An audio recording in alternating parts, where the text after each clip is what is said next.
Bem, meus queridos irmãos, graças a Deus, estamos retomando nossa atividade, fazendo a nossa reunião pública, para discutirmos alguns temas da doutrina espírita à luz do Evangelho, né? Ou melhor dizendo ainda, o Evangelho à luz da doutrina espírita. E tudo isso tem sido muito importante para nós, porque esse conhecimento ele é libertador. Ele nos faz realmente enxergar a vida de uma outra forma, nos faz compreender todos os lances que nos alcançam, né? Isso é muito importante. Hoje nós temos o grande prazer de receber nosso irmão Rinaldo, que é um amigo de muitos anos e que desenvolve muitas tarefas em Recife, mas ele se desloca e trabalha em Pernambuco. Assim, onde ele é chamado e onde surge uma oportunidade, ele vai para desenvolver suas atividades. E ele é ligado a uma casa que fica ali em Recife, pertinho, é quase chegando em Jaboatão, quase chegando em Piedade, né? Que é a União Espírita da Luz também, mais conhecida como Uniluz.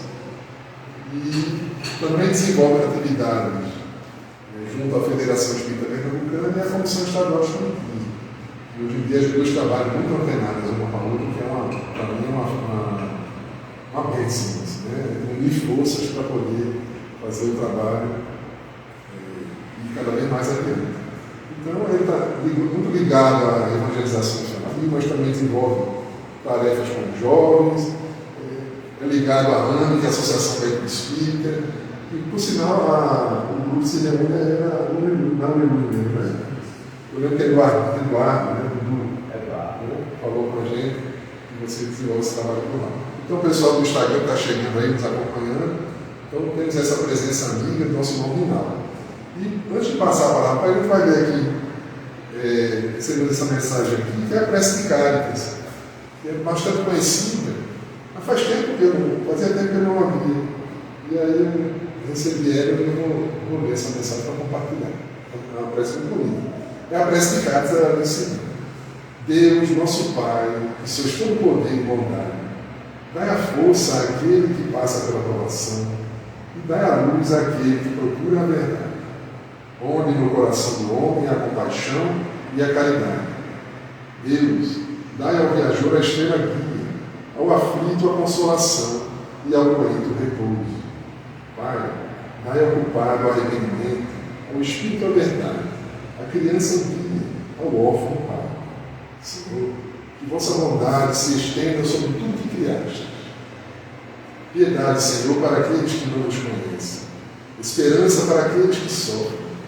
Que a vossa bondade permita aos Espíritos Consoladores derramarem por toda a paz, a esperança e a fé. Deus, um raio, uma faísca do vosso amor, pode abrasar a terra. Deixai-nos beber nas fontes dessa bondade fecunda e infinita. E todas as lágrimas secarão, todas as dores se acalmarão. Um só coração, um só pensamento subirá até vós, como um grito de reconhecimento e de amor. Como Moisés sobre a montanha, nós vos esperamos com os braços abertos. Ó poder, ó bondade, ó beleza, ó perfeição. E queremos de alguma sorte merecer a vossa misericórdia. Deus, dai-nos a força de ajudar o progresso, a fim de subirmos até vós. Dai-nos a caridade pura, dai-nos a fé e a razão, dai-nos a simplicidade que fará de nossas almas o espelho onde deve refletir a vossa imagem. Então, aproveitando essas vibrações, rapidamente vamos fazer a prece para iniciar o nosso trabalho. Senhor Jesus, que agradecemos a oportunidade que nos dá de servir. Abençoa a nossa casa, abençoa o nosso trabalho, abençoa a vizinhança, a cidade que vivemos, o planeta que vivemos. Que todos nós possamos unir aqui as melhores vibrações para vivermos em paz. Que teu amor, que a tua justiça, que teu carinho, que teu afeto possa recair sobre todos nós. Muita paz para nós. Assim seja. Nós.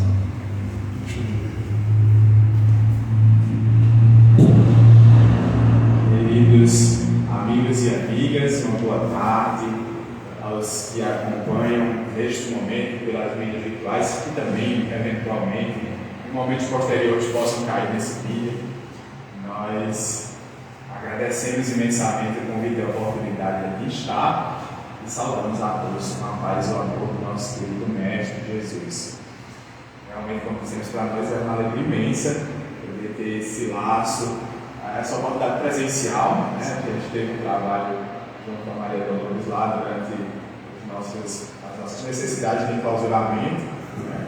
Mas agora, tendo a oportunidade de aqui estar presencialmente, conhecendo a casa, conhecendo outros amigos, é sempre muito feliz de poder trabalhar para Jesus, trabalhar em prol da doutrina espírita, mas acima de tudo trabalhar em prol de nós mesmos, né? Porque isso é que realmente é a essência do trabalho, a gente crescer mediante as oportunidades que nos são dadas. Então, muito feliz. E hoje, inclusive, deixando aqui, claro, bem explícito, a gente traz um abraço a todos que fazem parte da Uniluz, a casa que hoje nos acolhe, a oportunidade de trabalho, né, nessa área de campo de ação. E agora sim, hoje nós vamos conversar um pouco sobre a paciência. Temos aí o destaque da mensagem, a paciência mesmo do Evangelho do Espiritismo, né? A frase que encerra a mensagem é o título da nossa conversa. E a gente vai, então, nos minutos que se seguirão, tentar refletir um pouco sobre essa virtude, essa faculdade que todos nós, de certa forma, estamos aí buscando construir. E a gente começa destacando uma frase de Emmanuel, onde ele diz para a gente que, ao entendermos a paciência, a maneira de ciência da paz, não devemos procurar essa paz à distância, de vez de que ela reside em nós mesmos. Por vezes, nós imaginamos a construção das nossas conquistas, das nossas vivências morais a nível exterior. Nós achamos que as perspectivas de aprimoramento são questões que virão do externo para o íntimo. Mas, na verdade, o inverso é a proposta, inclusive a doutrina espírita reforça muito para a gente essa visão. A perspectiva não é que a gente internalize as virtudes, mas sim que a gente faça elas brilhar, porque elas já estão dentro de nós, porque fazem parte da nossa essência. Enquanto criações divinas, enquanto frutos da criação de Deus, nós carregamos em essência essa condição, essa naturalidade de sermos bons, de sermos amorosos, de sermos pacientes. Mas, mediante as nossas escolhas, a gente acaba se afastando um pouco dessas características, de certa forma abafando-as, e aí por isso vem a necessidade de a gente voltar à reconstrução das mesmas. Mas não é um processo de fora para dentro, é um processo de dentro para fora. Alan comentou, né, que trabalhamos na área da evangelização espírita juvenil, e isso casa muito com a grande proposta, inclusive, do trabalho evangelizador. Não só na perspectiva espírita, mas qualquer trabalho que se proponha a transmitir o conhecimento de Jesus. Não é trazer a criança e ao jovem conhecimentos para internalizar, mas sim, mediante aquilo que a gente possa oferecer de ideias, a gente possibilitar que essa criança e esse jovem externalize a sua essência, né? Ele faça o processo de entendimento daquilo que ele é enquanto essência, e é a mesma ideia para todos nós, é o processo de nós entendermos o que somos enquanto essência, e a gente faça com que isso se externalize. Isso é bem natural da gente reconhecer mediante as informações que o Espiritismo nos traz, quando lá na questão 621, Kardec pergunta onde é que estariam escritas as leis de Deus. E a espiritualidade nos responde que elas se encontram inseridas na nossa consciência. Então, desde o momento que nós somos o que somos, desde o momento que nos individualizamos e nos tornamos espíritos, né, os espíritos com E maiúsculo, a individualização do princípio inteligente, nós somos dotados desse presente, dessa dádiva que é a inscrição do código moral do universo no nosso ser, na nossa consciência. Então, isso é da nossa essência. Por vezes, a gente se afasta, mas é da nossa essência. Não são questões que nos vão ser dadas, são questões que nós precisamos apenas exteriorizar, né? Fazer, fazer e ser enxergadas. Então, Emmanuel traz essa frase para a gente entender a perspectiva da paciência. A gente precisa inicialmente reconhecer que ela é algo que está dentro de nós. Não é algo que a gente deve procurar fora. Sim, se esforçar para que ela se torne presente, para que ela se faça visível, para que ela se coloque às claras e não mais esteja escondida. Não mais se encontre em recônditos do nosso ser que a gente não consiga acessar. E aí, só para a gente poder entender um pouco, de certa forma, o que vem a ser paciência, uma vez que a gente vai refletir o caminho para alcançá-la, a gente se volta ao dicionário, qualquer dicionário que seja, o dicionário que nós possuímos em casa é o Oasis, e buscando lá a definição de paciência, a gente vai ter, de forma inicial, um verbete que diz que paciência é a qualidade daquele que é paciente. Não diz muita coisa. A qualidade daquele que é paciente. Mas aí segue. Diz pra gente que é a virtude que consiste em suportar dissabores e infelicidade. Ou resignação. Já tem um caminho mais claro. Né? É o princípio da resignação. E ainda diz que é a capacidade de persistirmos diante uma dificuldade, diante uma atividade difícil ou perseverança. E ainda coloca como calma para esperar o que tarda. Então, o dicionário dá 3 definições, né, que se unem para formar o contexto de paciência. É a resignação, né, que é a experiência da gente suportar as dificuldades da vida com tranquilidade. É a perseverança, que é a perspectiva da gente saber se manter confiantes e agindo em prol de algo que a gente queira conquistar, mesmo que aquilo não aconteça no momento em que nós achávamos que iria acontecer. E por último, essa calma, essa tranquilidade para a gente esperar aquilo que tarda. Então são 3 noções de paciência que nos dão aí esse entendimento do que vem a ser essa faculdade. E aí, só para a gente aguçar ainda mais um pouco a definição do que vem a ser paciência, e aí se utilizando de referências do nosso compêndio de informações que a doutrina espírita concede, Leon Denis, o grande mestre aí da filosofia espírita, que manteve firme e vivo o movimento espírita na França posterior ao desencarne de Kardec. Inclusive tem alguns estudiosos que acreditam que se não fosse Leon Denis, a tríade, né, que ele não estava sozinho, se não fosse Leon Denis, Gabriel Delano e Camille Flammarion, a gente teria tido uma regressão muito grande da perspectiva do trabalho espírita na Europa. E eles foram que mantiveram a divulgação do espiritismo mediante a revista espírita, as obras que publicaram, as palestras que fizeram, né, as preleções que faziam a Europa fora, e acabaram mantendo vivo o estabelecimento ali da disseminação do espiritismo no continente europeu. Né? Aqui no Brasil a gente estava voando, né, com outros trabalhadores, mas eles conseguiram fazer essa manutenção e fazer com que o movimento continuasse vivo, mesmo que não de forma tão plena, né, como até hoje não é. A gente sabe, comparar o movimento espírita no Brasil e no mundo são 2 vertentes completamente diferentes. Inclusive, é um parênteses que a gente nem precisaria ser feito, mas é interessante. Né? Pela contagem de centros espíritas, Pernambuco tem mais centros espíritas que o resto do mundo.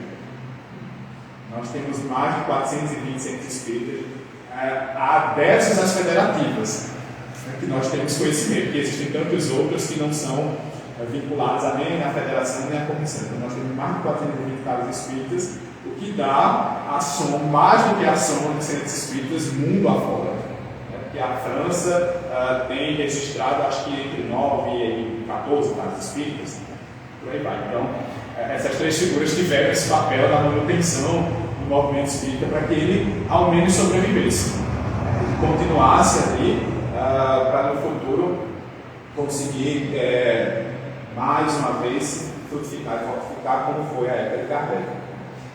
E hoje, inclusive, somos nós brasileiros que estamos fazendo isso. Pessoas se deslocam do Brasil para outros países e fazem essa fundação de casas espíritas, a fundação de federativas, né, e por aí vai.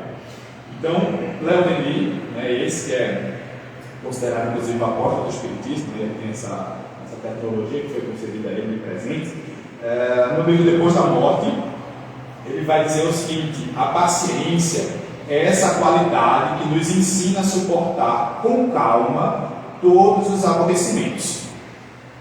É a mesma ideia da definição anterior, né, do dicionário. Mas aí ele coloca algo genial. Não consiste em apagar em nós qualquer sensação, em nos tornar indiferentes, inertes mas em procurar, além dos horizontes do presente, as consolações que nos fazem considerar fúteis e secundárias as tribulações da vida material.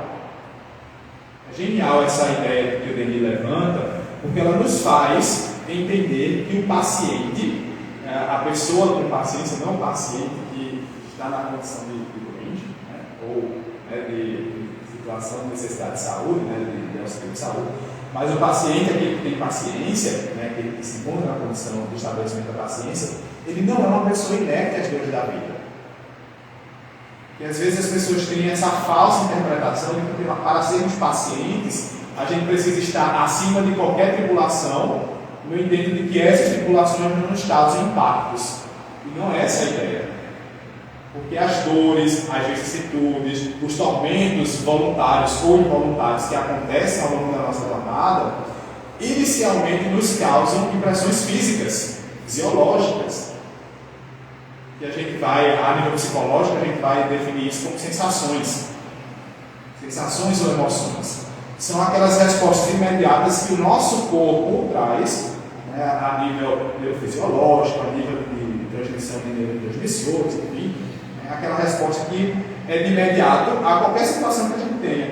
Então, se a gente pudesse imaginar uma situação, o paciente não vai ser uma pessoa que, mediante, por exemplo, um assalto, ele vai ficar sem nenhuma sensação. Não é essa a ideia. Ele, na verdade, vai ser aquele que, mediante eventual um assalto, uma situação de perigo, vai haver sim a liberação lá dos hormônios de preservação. Então vamos ter ataque cardíaco, vai haver o processo de enrugecimento do rosto, vai haver a questão do dilatamento dos pupilos, por aí vai. Vai ter todo o processo fisiológico. Mas ele vai ser aquele que vai conseguir refletir a situação e não criar um desespero posterior. Essa é a diferença. Não é a pessoa que vai estar inerte às questões da vida.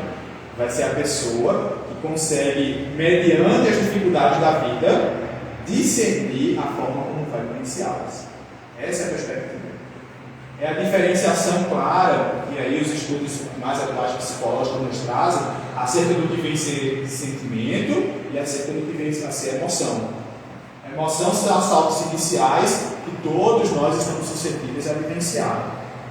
Então, por exemplo, a ansiedade é uma emoção natural do processo da vida. Todos nós temos experiências de ansiedade. Porque a ansiedade é aquilo que nos move, é aquilo que nos faz projetar futuro, é aquilo que nos faz querer crescer. Então, isso é uma emoção natural do processo de desenvolvimento humano.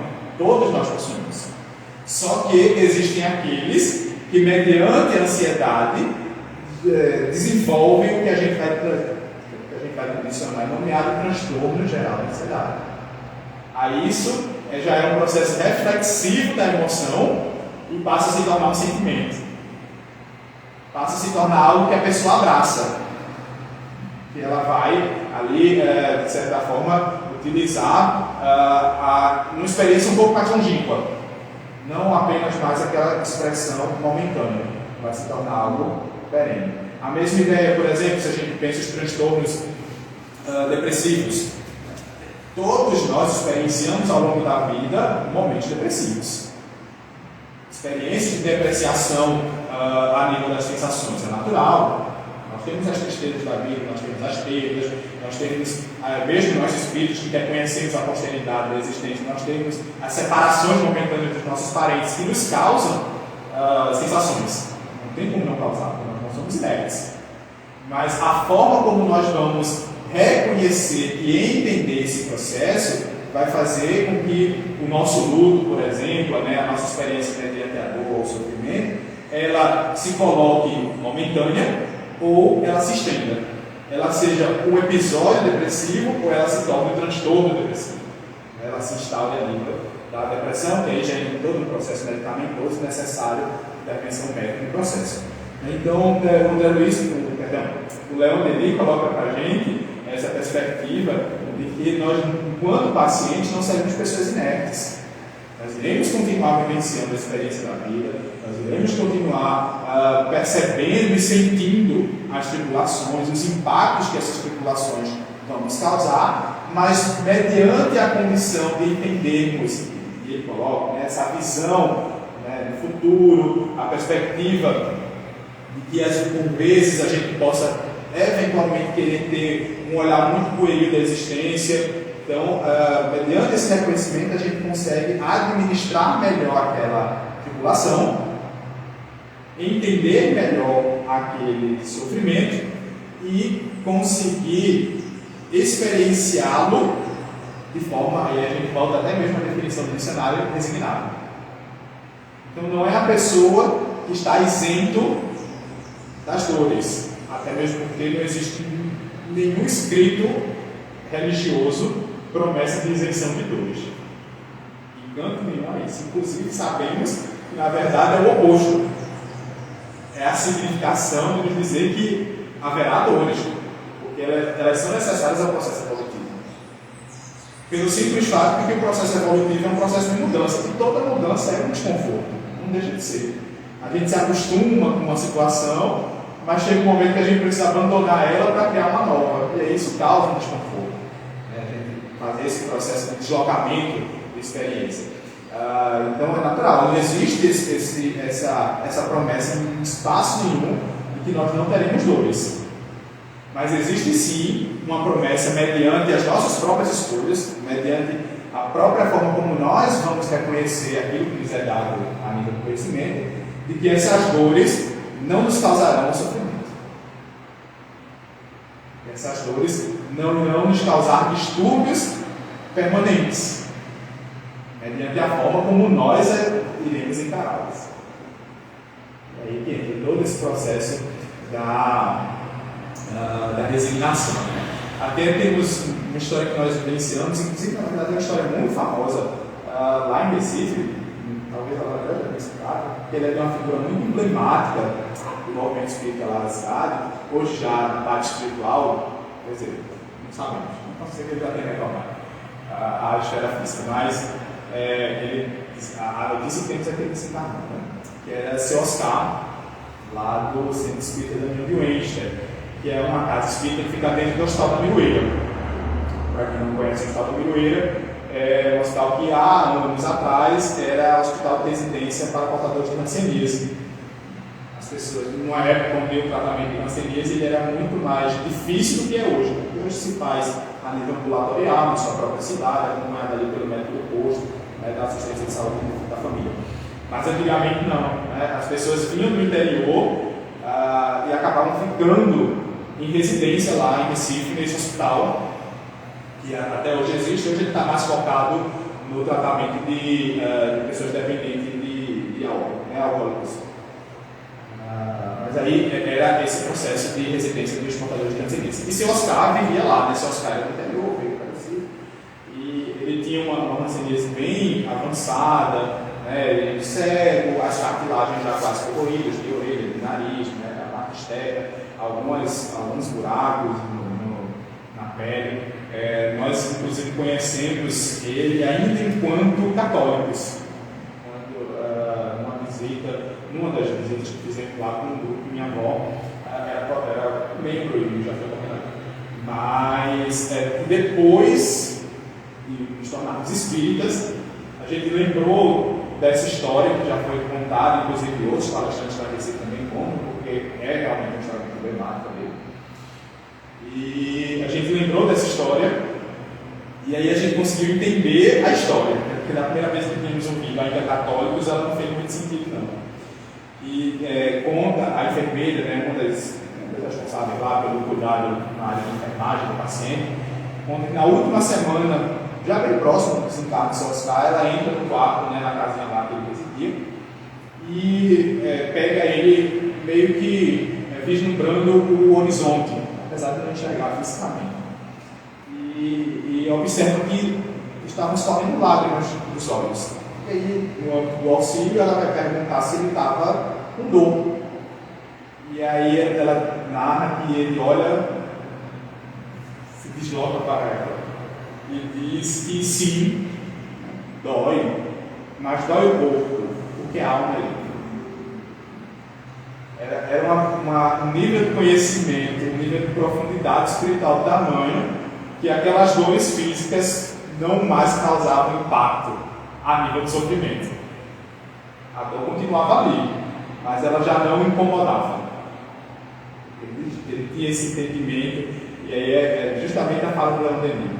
Não é, a paciência não nos torna inerte, mas ela nos dá essa segurança de experienciar a dor, de experienciar as vicissitudes da vida com essa tranquilidade tal que ela não nos perturba. Que essa dor, que essa dificuldade, que essa vicissitude não nos perturba. A gente segue a vida e toma dela o aprendizado necessário, mas sem tirar, sem que ela nos tire do trilho do objetivo da existência, que é o que muitas vezes acontece na nossa caminhada. Uma simples pontada no pé já faz com que o nosso dia acabe. E a gente pensa, ainda a gente está muito ligado a essa destemperança. Inclusive, tem uma obra muito interessante, publicada pela Federação Espírita Brasileira, uma obra antiga. Se não me falha a memória, ela foi até reeditada recentemente, porque já não se encontrava mais ela no nível físico. Ela ainda dos livros datilografados, né, da Federação Espírita Brasileira, que é de Vinícius. Na verdade é Pedro de Camargo, mas ele usa o pseudônimo Vinícius nas obras que ele publicou a nível psicográfico pela fé. Né? E essa obra é em torno do mestre, tem um determinado momento onde ele está falando da paciência, uma obra que busca refletir muitas questões sobre na vigência do Evangelho de Jesus. E ele, falando da paciência, ele diz, né, que a gente costuma, de forma muito cotidiana, dizer que perdemos a paciência. Muito normal, a gente diz, eu perdi a paciência, perdemos a paciência. Ele diz, olha, isso é um grande engano. Como é que se perde algo que não tem? É mais inteligente, seria mais inteligente para nós, seres humanos, significarmos e entendermos que ainda não possuímos a paciência. Porque enquanto estivermos no discurso de que nós perdemos, a gente, de certa forma, nos enganamos no sentido de tentar dizer, não, eu tenho. Só deu uma perdida rápida. E a gente acaba não buscando realmente, de forma plena, construir. Por isso, inclusive, que sabemos, enquanto orientação da espiritualidade amiga, né, quando Kardec pergunta, lá no Livro dos Espíritos, na questão 919, qual seria o meio prático mais eficaz que nós possuímos, né, nós os homens possuímos neste mundo, de nos melhorarmos e resistirmos à tentação do mal, a espiritualidade vai responder, o sábio da antiguidade já vos disse, conhece a ti mesmo. Quando a gente recebe esse conhecimento da espiritualidade, dessa orientação, é justamente no intento de dizer que a gente precisa fazer esse processo de reconhecer aquilo que a gente tem, aquilo que a gente não tem, porque só assim é que a gente vai conseguir se transformar. Enquanto a gente tiver na falsa ideia de que nós temos essas coisas sem realmente termos, né, sem realmente elas estarem presentes na nossa dinâmica de vida, nós não iremos conseguir fazê-las em âmbito de construção. Nós não iremos conseguir fazê-las realmente presentes na nossa existência, porque a gente acha que possui. A gente acha que está lá. Só que, na verdade, ela não está, ou talvez até esteja, mas está tão escondida que ela literalmente não é presente. Então é necessário fazer esse processo. Né? E Vinícius coloca, o Pedro Camargo coloca nessa aula justamente essa ideia. Faz-se necessário, enquanto perspectiva de construção humana, que a gente reconheça que nós ainda não somos pacientes. Que a paciência é uma necessidade de construção, uma necessidade de nós nos colocarmos à disposição de construir. E a gente bem sabe que oportunidades para construir são as mais variadas possíveis. Porque Deus nos concede tudo aquilo que nos seja necessário para a gente atingir os objetivos aos quais nos propomos ou aos quais precisamos nos propor. Porque nem sempre a gente vai ter essa diligência plena de escolher aquilo que a gente vai precisar fazer. Se estivermos num estado de consciência ampliada tal, sim, a gente pode fazer esse plano de forma plena. Mas se ainda não estamos nesse estágio tão abrangente de compreensão da vida, por vezes a força da própria lei, né, da própria lei que rege o universo, uma vez que a gente se afasta dela, ela nos chama de volta, mediante os convites que a vida vai ofertando para a gente reconhecer as nossas perspectivas de construção, ainda em necessidade. Então, a paciência entra nesse processo de necessidade de construção. É uma necessidade para todos nós entendermos a perspectiva de construir, entendermos o ponto que faz necessário a construção. Inclusive, há uma passagem do Evangelho que está destacado lá em Lucas, o evangelista que não conheceu Jesus de forma presencial, conheceu mediante as histórias, mediante a energia, dos 4 evangelistas, 2 conviveram com Jesus, 2 não, Marcos e Lucas, eles escreveram o evangelho mediante. Tem um relato que Marcos tem um encontro com Jesus, mas ele não foi aquele que viveu de perto. Ele apenas reconheceu, ouvia as histórias mediante as outras pessoas, da mesma forma Lucas. Eles eram muito próximos a Paulo. E os outros 2 aí sim. Mateus e João, a gente sabe, 2 apóstolos diretos, 2 discípulos que estavam ali vinculados a Jesus. Mas enfim, Lucas, o médico, o Evangelho do Médico, inclusive tem um livro muito bom do Luiz Maranhão, um trabalhador lá do Peixotinho, de Recife, que é o Evangelho do Médico chamado Lucas. É um livro muito interessante, é publicado pela Revelação Espírita de Goiás. Lá no Evangelho de Lucas, no capítulo 29, versículo 19, ele destaca uma fala de Jesus, onde ele diz que não pode haver maior conquista do que a conquista própria, porque pela paciência nós possuiremos as nossas almas. Através da paciência haverá essa possibilidade, nós iremos conquistar a condição de possuirmos a nós mesmos. É meio contraditório a gente pensar, mas a gente não se possui? Muitas vezes não. Porque quando a gente, aí volta todo esse processo de análise, quando a gente não está nessa condição de estabilidade, a gente se deixa levar por instrumentos acessórios ao processo evolutivo que nos fazem perder, pelo menos por momentos iniciais, o controle consciencial dos nossos atos, que é o instinto. O instinto é necessário para o processo evolutivo, é base de manutenção, é base de conservação, é base de orientação, mas ele nos faz, mediante o nosso estado atual evolutivo, quando a gente opera pela ótica única e exclusiva do instinto, a gente está operando a um nível fora da consciência, a um nível fora do consciente. É um nível que a gente passa por cima do outro, que a gente perde as ilhas, as espelhas, como se fala aqui no Nordeste. A gente literalmente se distancia do ato consciencial e a gente age naquela velocidade. Isso acontece muitas vezes. Depois do bravejar e a gente se acalmar, a gente olha para o lado e a gente meio que não reconhece a situação. E as pessoas vão dizer, você fez isso, tem muita gente inclusive que esquece. Há uma descarga de neurotransmissores tão alta que depois do momento de fúria, quando aquilo, isso claro, de uma maneira muito simplória, analisando o indivíduo apenas. Nesse ponto aqui, desprezando a influência externa, que vai acontecer também, a associação de entidades outras que se aproximam para estimular o processo. Mas, retirando essa parte que vai acontecer, há essa descarga de neurotransmissores muito grande, e tem pessoas que depois desse processo, literalmente há um esvaziamento da consciência, de não lembrar o que aconteceu, de não lembrar o que fez, e a pessoa vem dizer, olha, você fez isso, não fiz. E às vezes a gente acha, olha, está querendo sair, está querendo se sair do processo. Não, foi um processo de esquecimento mesmo. Ele se liberou tanto o instinto que a consciência adormeceu.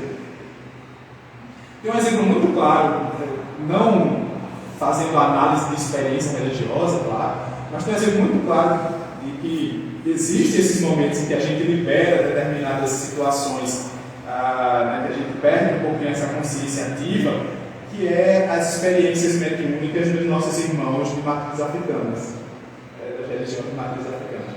E acontece muitas vezes situações prévias às comunicações de diminuição realmente do estágio de vigília, do estágio de consciência plena, para que o fenômeno possa acontecer. Por isso que a gente tem uma tendência muito grande de médiuns inconscientes, de fenômenos mais extensivos nas religiões de matriz africana, diferentemente do que a gente tem na prática da casa espírita.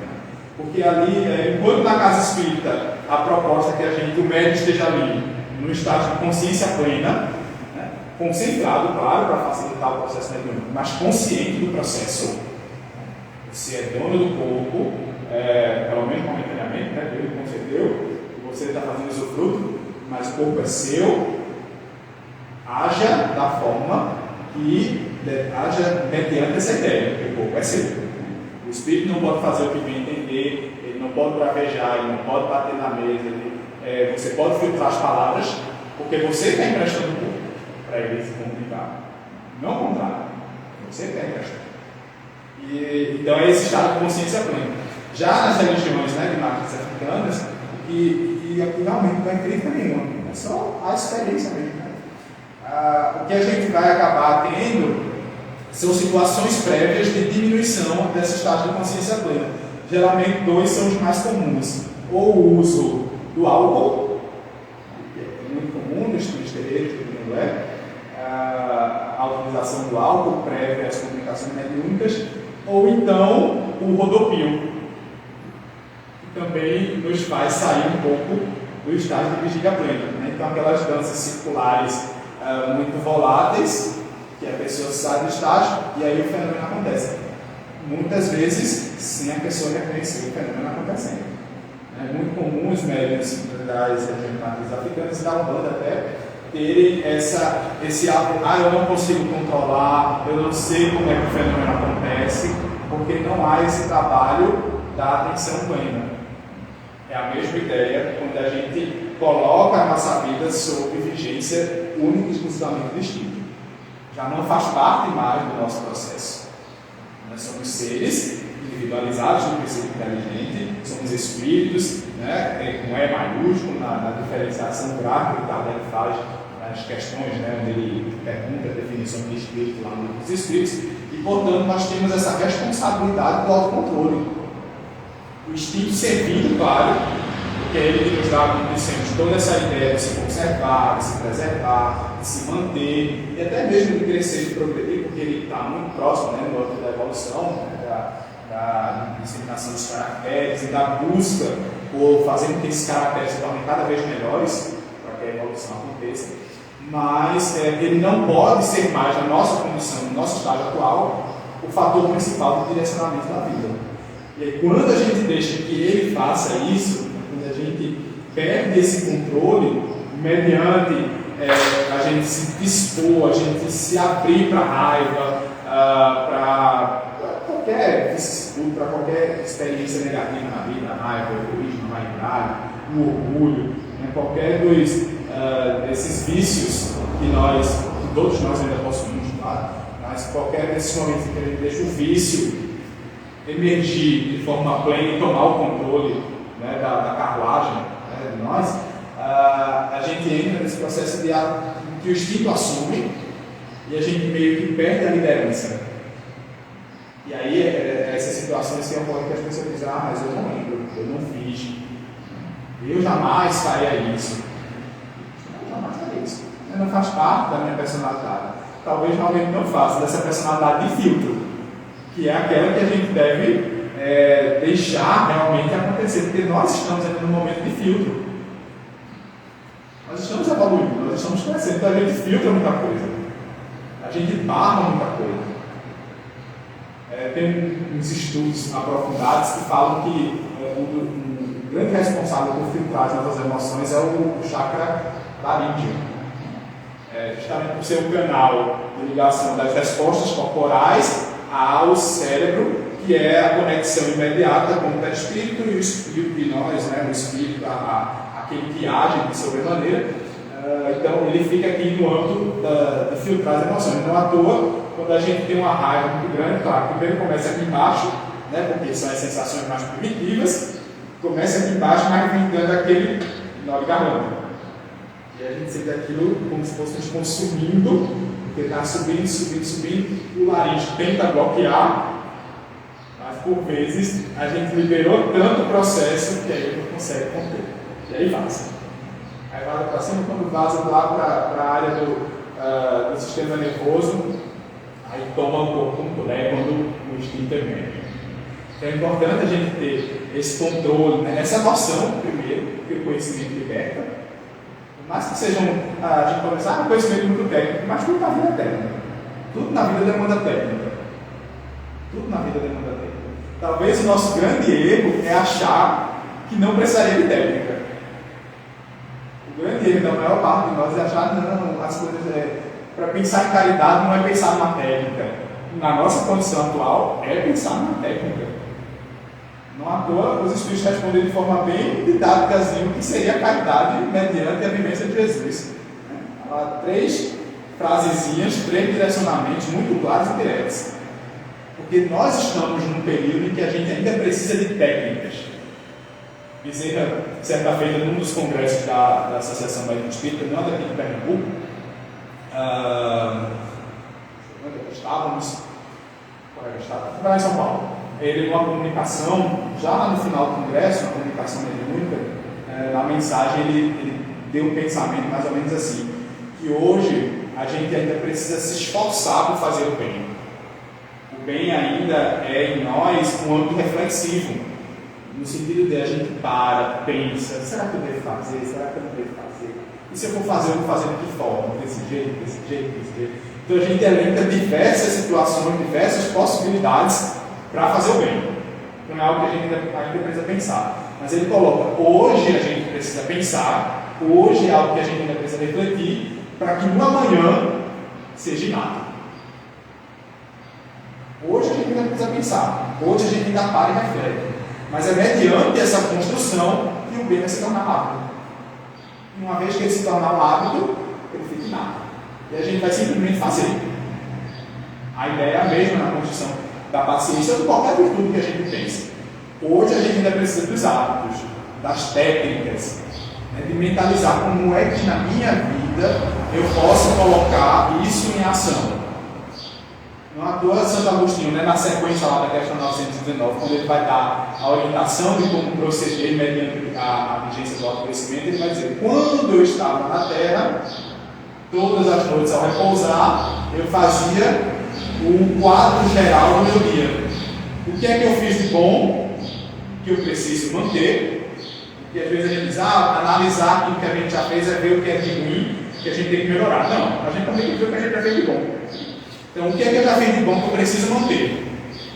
Mas também eu enxergar aquilo que ainda não está bom e eu preciso renovar. Então, é uma técnica, é literalmente uma técnica. O que é que eu posso fazer mediante a minha caminhada? O que é que podemos fazer mediante os nossos passos ainda necessários de dar para que atinjamos o objetivo ao qual nos propomos? Vão ter pessoas que vão precisar de técnicas mais rígidas. Vão ter aqueles que as técnicas já podem ser um pouco mais fluidas. Porque, enquanto indivíduos, cada um de nós estamos numa realidade específica.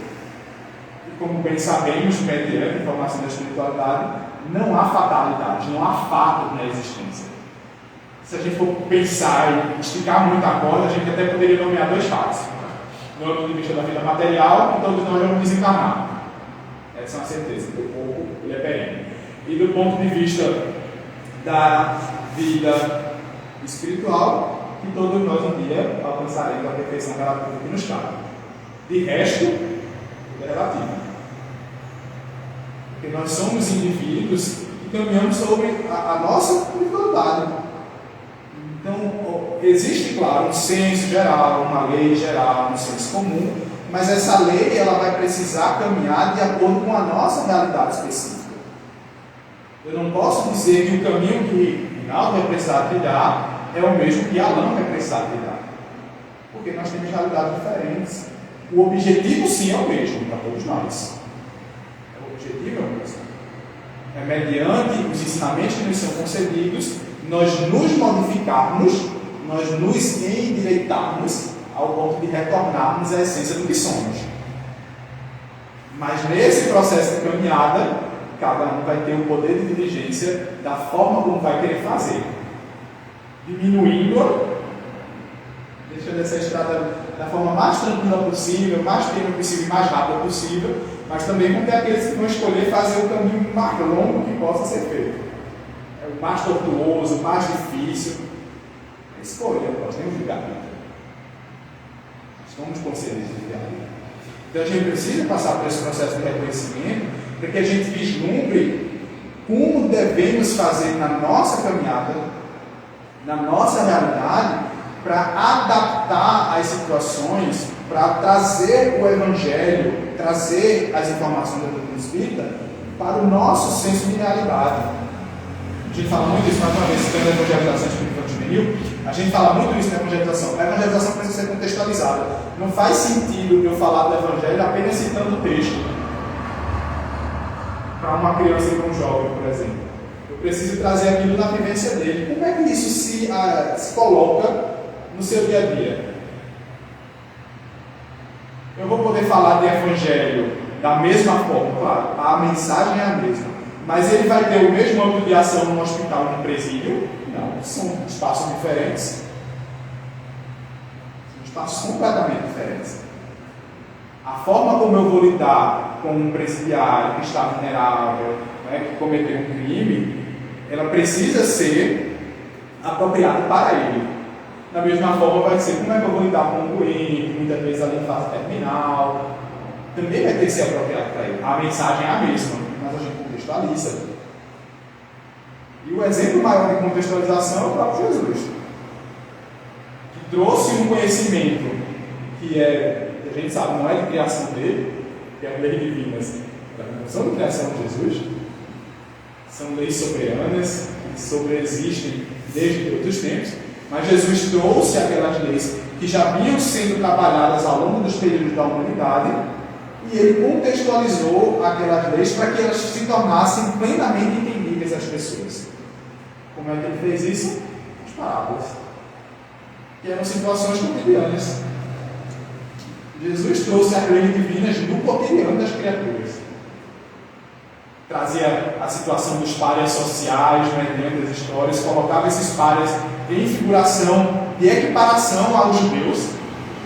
A gente vê isso na parábola do bom samaritano, a gente vê isso quando ele fala da caridade, do amor aos inimigos, né, da caridade para com os inimigos, quando ele coloca o publicano e o pagão, né, como sendo uma pessoa equiparada aos judeus, se o judeu não tiver amor aos inimigos. Então Jesus trazia o conhecimento para a realidade. Porque simplesmente falar talvez não fosse algo que se inserisse.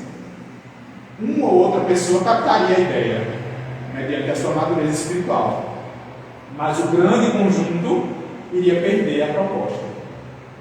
E isso é o que acontece inclusive conosco. Kardec, quando ele trabalha, e a gente vê isso até no processo de codificação, né? Kardec, quando lança o Livro dos Espíritos, lá em 1967, é todo um conjunto de informações, claro, que são parte da essência da humanidade, né? Não é nada, o Espiritismo não criou nada, o Espiritismo só veio explicar as coisas. Mas eram assuntos, eram conhecimentos muito distantes da realidade de muitas daquelas pessoas. E Kardec reconhece isso na figura do codificador, né? O quanto impactante foi aquela obra, que depois do Livro dos Espíritos ele publica outra. E ele depois, inclusive, vai recomendar que essa segunda seja a primeira na leitura, que é o Espiritismo. Lá no Livro dos Médiuns, quando ele vai falar do médium, né, no capítulo 4, ele vai dar uma sequência de obras para que a gente comece a estudar o Espiritismo. E a primeira não é o Livro dos Espíritos, é o Espiritismo. Kardec diz, recomendo que se comece pelo que é o Espiritismo, sequência o Livro dos Espíritos, Livro dos Médiuns, e a quarta, que ele elucida, é a Revista Espírita, né, que eram as 4 obras que se tinham em publicação até então. Depois vem o Evangelho. Mas o próprio Kardec reconheceu essa perspectiva, né, de que o conhecimento precisa estar contextualizado. E ele faz isso justamente no que é o Espiritismo, onde ele traz diálogos, né, situações que ele cria para fazer os entendimentos, as perspectivas do conhecimento espírita entendíveis para a sociedade. Ele traz um ateu, ele traz um dissidente, ele traz uma pessoa divergente da doutrina espírita, e mediante situações que aquelas pessoas pudessem vivenciar, ele vai explicando os conceitos espíritas. precisa se contextualizar. Precisa ter esse contextualizado. Para que isso faça sentido.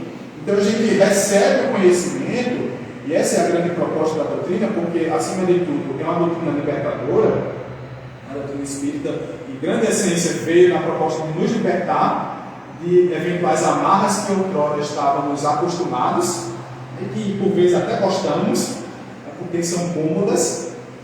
Dizer, fulano que responde por mim a nível de evolução espiritual, é ciclano, e não tomar o protagonismo da própria vida, isso é muito cômodo, né? A gente dirigir, colocar em nome do outro a responsabilidade pela conexão da nossa pessoa com o Criador, e aí vem a doutrina espírita e quebra esse patamar.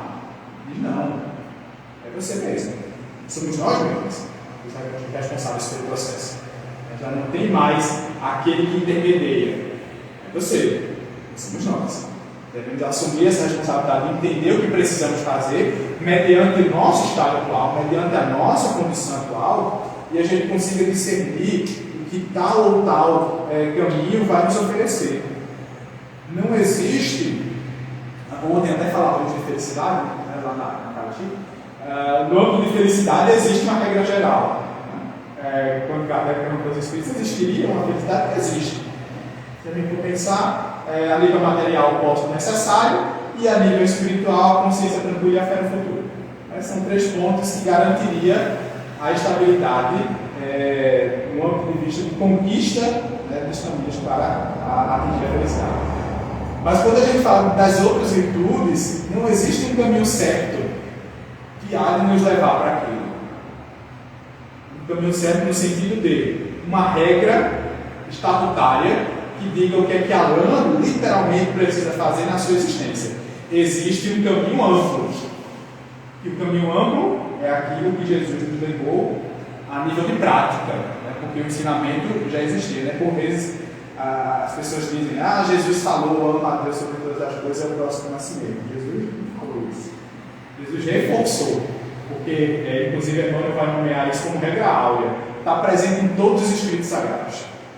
Em todos. Desde os mais milenários lá do Oriente até o mais recente que temos, que é a codificação espírita. Está em todos.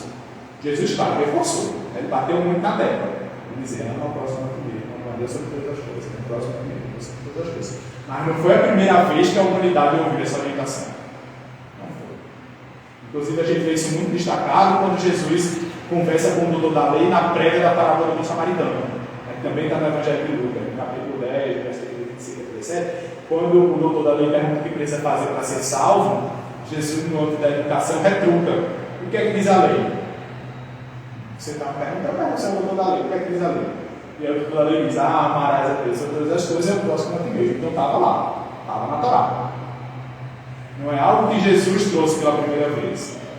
Até mesmo porque, certa feita, ouvindo um colega de uma outra religião, ele trouxe um pensamento muito interessante. Ele disse se ele não é cristão. Né? E o pensamento dele é muito interessante. Ele disse que se fosse, na visão dele, se a renovação da humanidade estivesse legada a Jesus, a humanidade teria ficado órfã durante muito tempo. Eu concordo com ele nesse ponto, mas discordo no ponto de que Jesus não tem um papel fundamental. Porque realmente, o ensinamento já estava. Inclusive Jesus disse, eu não vim destruir a lei, eu vim fazê-la cumprir. Então ele não trouxe nada de novo. O que Jesus traz realmente quebra todo o parâmetro anterior é a prática. Jesus coloca na prática aquilo que a gente precisa fazer, diferentemente dos outros que anteriormente vieram enquanto líderes religiosos, enquanto avatares, né, como a teologia chama, as figuras que tomam esse papel de direcionamento espiritual. Diferentemente de Jesus, muitos desses realmente não pregavam, excluíam mulheres, excluíam crianças, não iam de encontro aos doentes, não iam de encontro ao infortúnio. Jesus está diferente. Jesus traz todo aquele ensinamento que estava sendo acumulado ao longo dos anos, né, ao longo dos milênios de era da humanidade, e ele bota em prática. Ele diz, é assim. Por isso que ele é o caminho, a verdade e a vida. Ele demonstra na anuência do processo. Para não deixar a brecha de dúvida.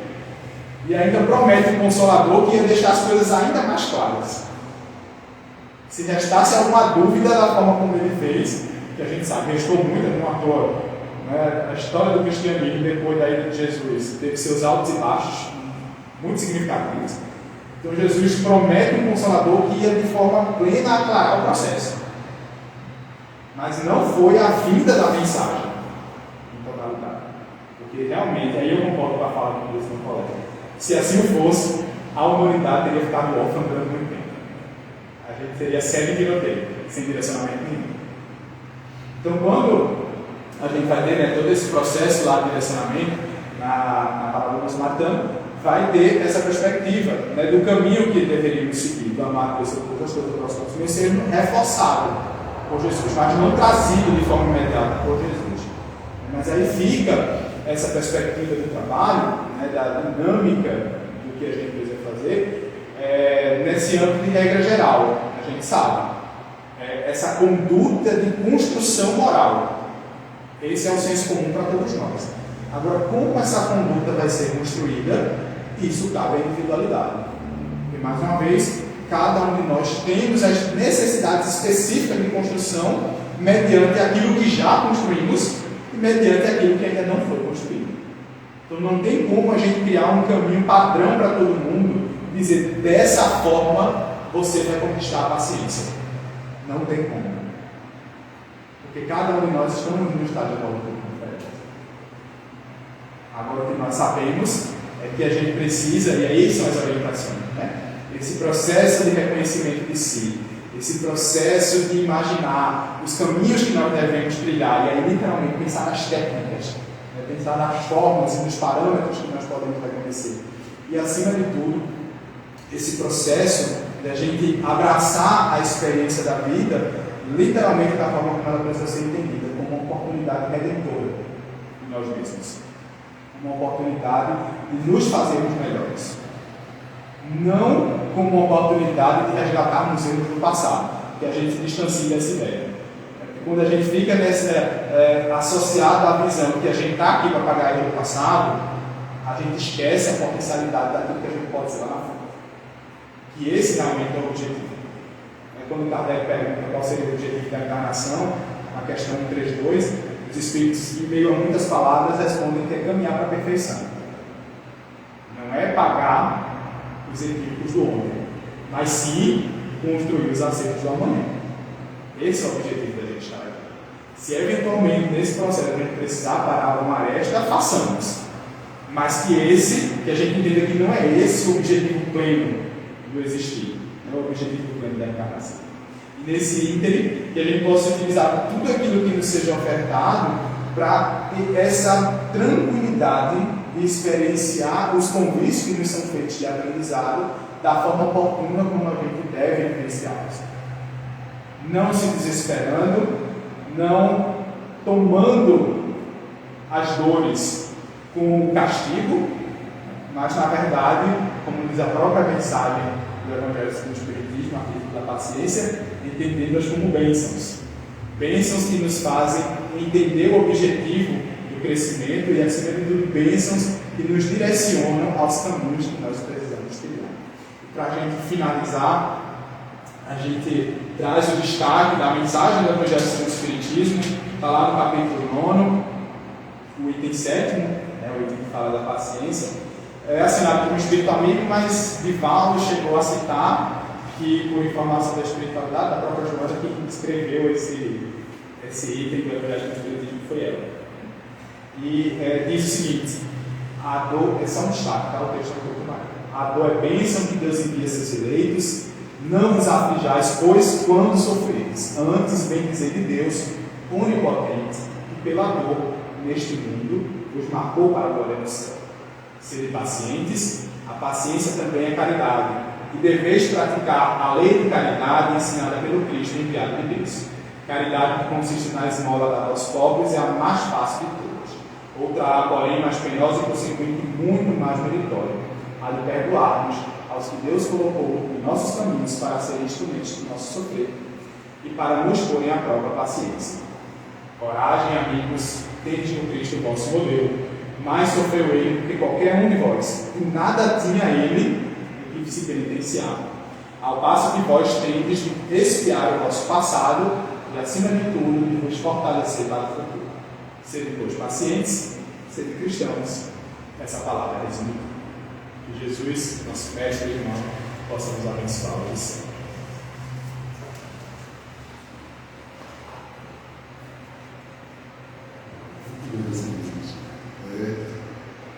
Muita informação boa aí para a gente, né, para refletir, possamos aproveitar esse momento. Então, agradecendo o pessoal que nos acompanha pelo Instagram, agradecendo todos que estiveram aqui conosco. Vamos fazer a nossa prece de encerramento. Quem quiser tomar o passe, aguarde um pouquinho e vamos ter o passe daqui a pouco, tá? Então, vamos orar, vamos pedir. Nosso irmão Zé Souza, quer fazer a prece?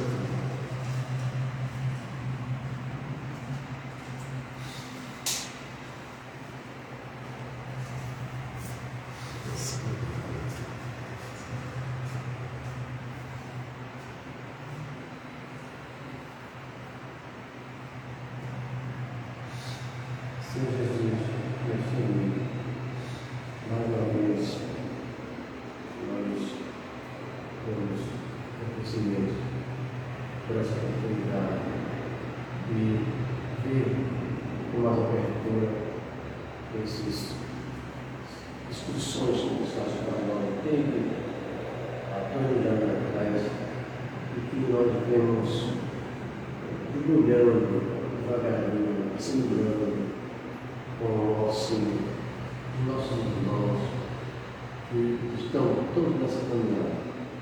E nós agradecemos por essa oportunidade, pedimos paz, pedimos a tua bênção, pedimos a tua luz por sempre.